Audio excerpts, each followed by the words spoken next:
Hello everyone and welcome back to my channel. If this is your first time stopping by, you are absolutely welcome, and if you're a returning subscriber, thank you so much for stopping by once again. So my name is Onyeka. For those of you who are new to my channel, I am a Nigerian YouTuber based here in London, Ontario, Canada. I basically make videos about my life. I share lifestyle vlogs, and I also share like useful tips that could help your immigration journey to Canada, either as a student or a PR. So be sure to check out my previous videos, as I'm sure that you'll find something worth interesting and you might just decide to stick around. So speaking of sticking around, please do not forget to subscribe to my channel. Subscribe. It doesn't cost anything, and when you do subscribe, do not forget to turn on that bell notification button, as this will notify you whenever I post a video. And most importantly guys, like this video, like my video and share my videos, please guys. It does help my YouTube analytics, and we're all about to grow in this family, right? So please like and share my video, okay? So today's video, I'm going to be talking about common mistakes newcomers/immigrants make or potentially make when they come to Canada. I was once an immigrant. Well, I'm still an immigrant. I was once a newcomer myself, and there are some of these mistakes that I made that I don't want you to make these mistakes, okay? So if you're interested in knowing more about this topic, then stick around.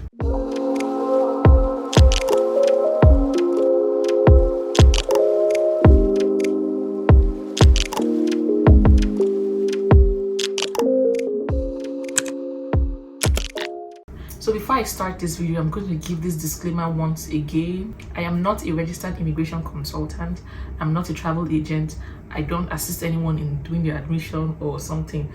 All I do is just share my information here on YouTube, okay? That's all I do. And everything that I'm saying is based off of my research and my knowledge. So back to the video.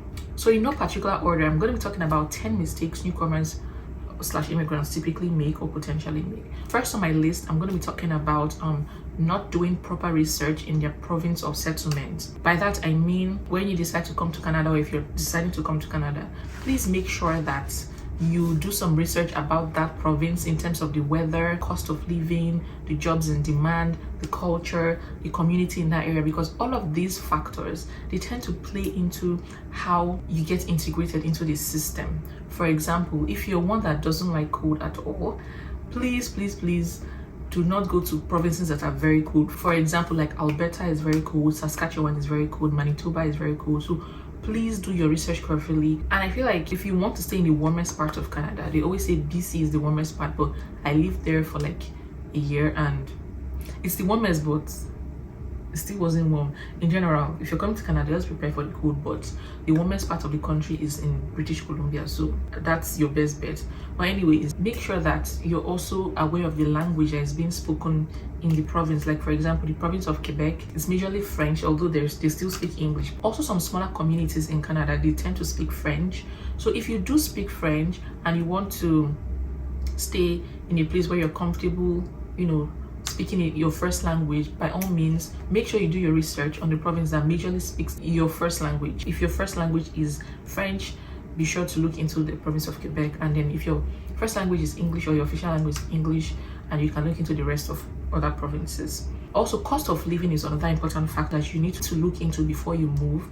Provinces like Ontario, Quebec, and British Columbia, they have higher cost of living because they have like bigger metropolitan cities there, like for example Vancouver in British Columbia, Toronto in Ontario, Montreal in Quebec. It's important that you move to a province where your skill or the type of job that you do is in high demand. For example, in Alberta, they deal a lot in like crude oil and stuff like that. So if you're in that niche, I would definitely advise you to gravitate towards moving to Alberta. If you're the type of person that also wants to live in a province that has a lot of people of similar race like you, for example, if you are Asian, that's maybe like from Japan, Korea, wherever, or Indian or Sri Lankan, there's a huge Asian community in Vancouver, especially Richmond.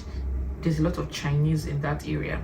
And then in Brampton, Ontario, there's a lot of Indians there. And then even in Toronto, there are a lot of Nigerians there. So again, if you want to live in a community with people of similar race, also do that research, as it will influence your decision in the province you want to settle. Next, I'll be talking about settling in big cities, expensive neighborhood, or downtown areas. Guys, I know that even me, before I came to Canada, I was like, oh, I like to live in Toronto, you know, the big cities. And there's nothing wrong in wanting to live there. By all means, I still want to live there. But guys, these places are very expensive. Unless you have money. If you have the money, no problem. And but if you don't have the money, you're going to struggle. And for a newcomer, especially if you don't know anyone that can help you integrate into the system properly, you might find it a bit overwhelming. This doesn't happen to everyone, but some people, they might feel overwhelmed because of the hustle and bustle is very busy. If you're the type of person that might feel overwhelmed in big cities, please by all means try to stay in a smaller city first, and then when you get integrated into the system, you can as well move to the bigger cities.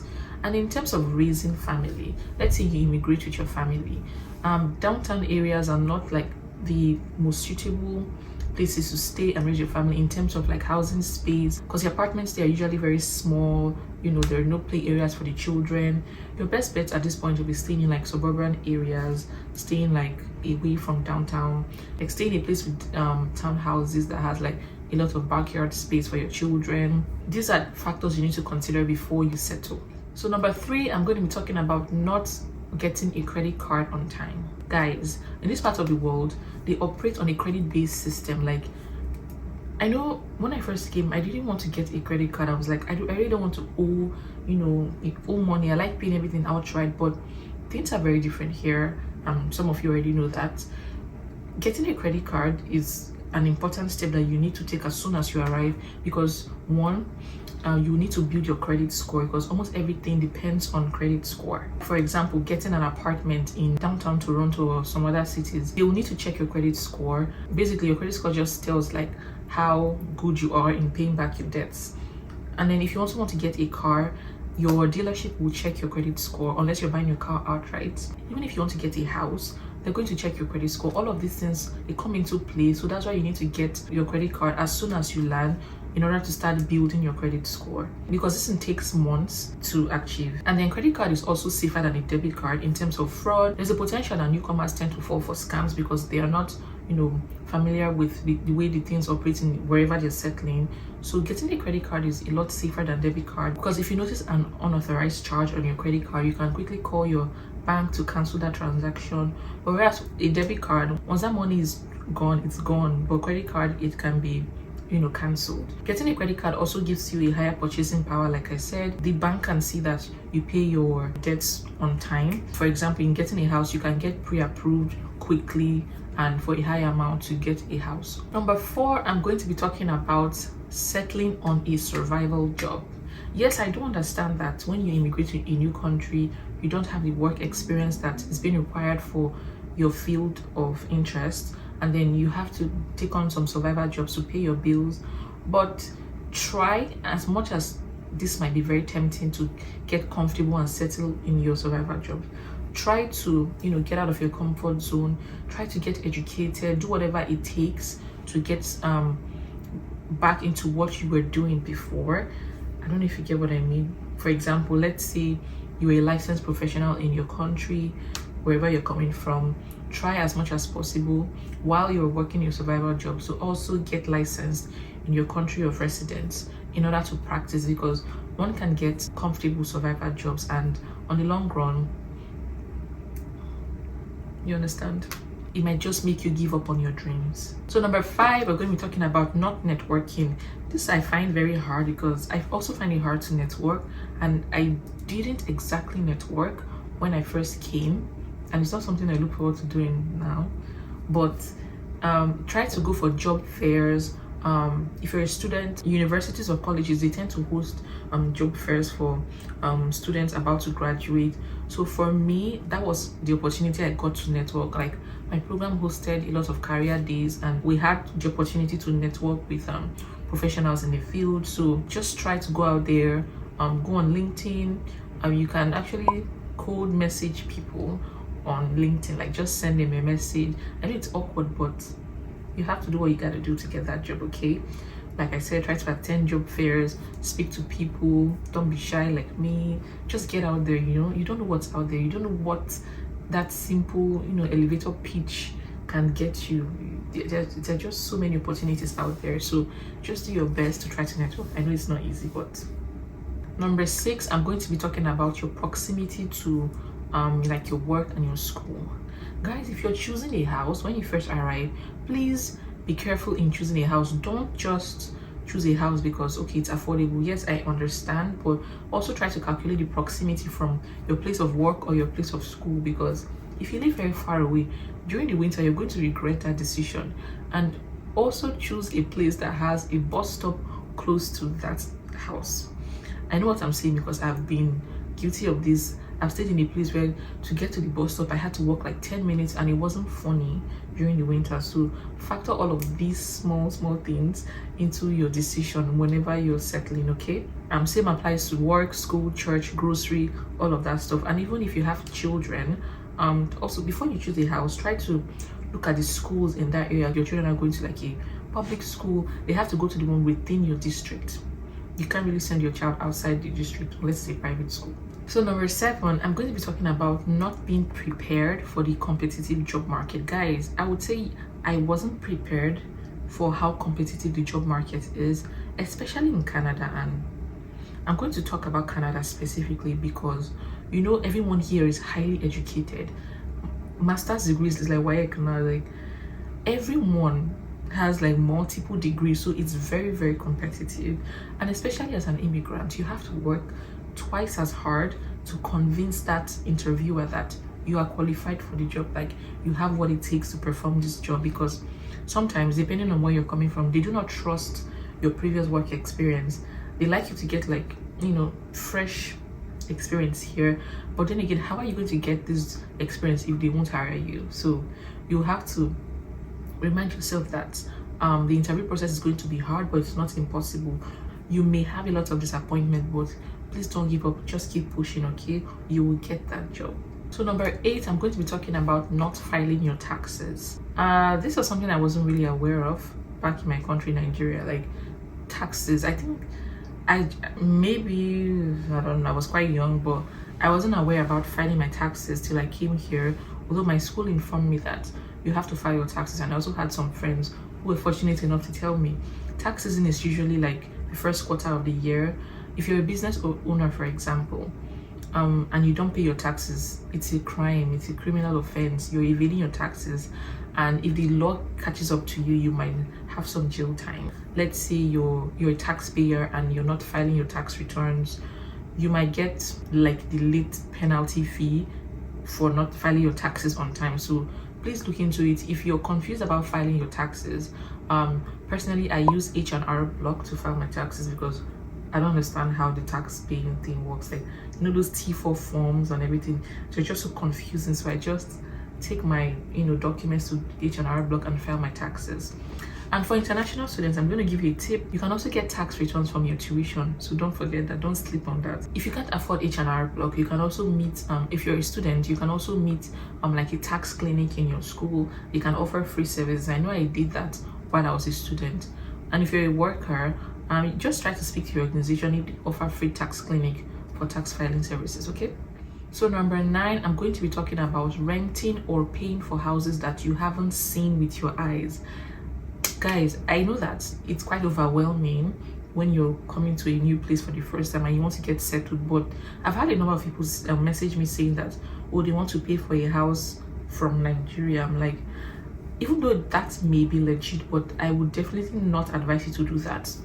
Instead, pay for a few days at an Airbnb. When you get here, go to that property and view it yourself, because there are so many scams out there, especially in the real estate market. So please don't fall for that scam.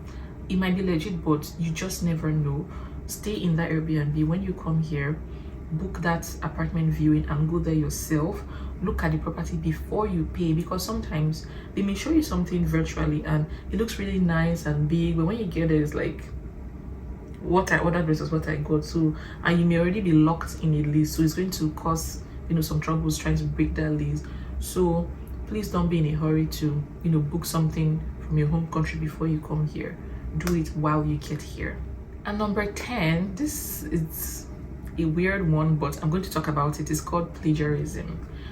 Most of you already know what this means, but I'm going to speak from my experience. It's not like I plagiarize or anything. You know, for example, in Nigeria, writing your university projects, professors don't usually check like the source of your project. Maybe my school, I don't know about your school, but you can copy a project or even write something and not properly reference it. You can even copy yourself and not reference yourself. But guys, when I came here, it was a hard one for me. Luckily I didn't get in trouble for plagiarism, but I found out early that whenever we submit our assignments, it goes into Turnitin or some other plagiarism checkers. But your assignment goes into a plagiarism checkers, and if you do not reference where you got something from, or if you leave something word for word and you don't quote it, guys, you will get into trouble, and that can lead to expulsion. I know a couple of people that got into trouble for this thing. Luckily I found out on time, so I am telling you, do not plagiarize your assignments. You will get expelled. And even if you're writing something that you wrote in your former assignments, quote yourself. You need to reference yourself, because you can say, I wrote this and this was my idea, but you still need to reference yourself. This tip typically is usually for students, not for like people coming as workers or PRs or whatever. So that's about it. So yeah guys, I hope you learned a thing or two from this video. Please don't forget to share this video to people that will potentially be newcomers or are new immigrants to Canada. And I hope you guys enjoyed this video as much as I enjoyed filming it. And yeah, that's it. Thank you guys for sticking with me this long. Do not forget to like this video, share this video, and subscribe to my channel. Okay, like this video guys, it helps my channel, and follow me on my social media as well. But thank you for watching my video, and I'll see you guys in my next video. Until next time, bye.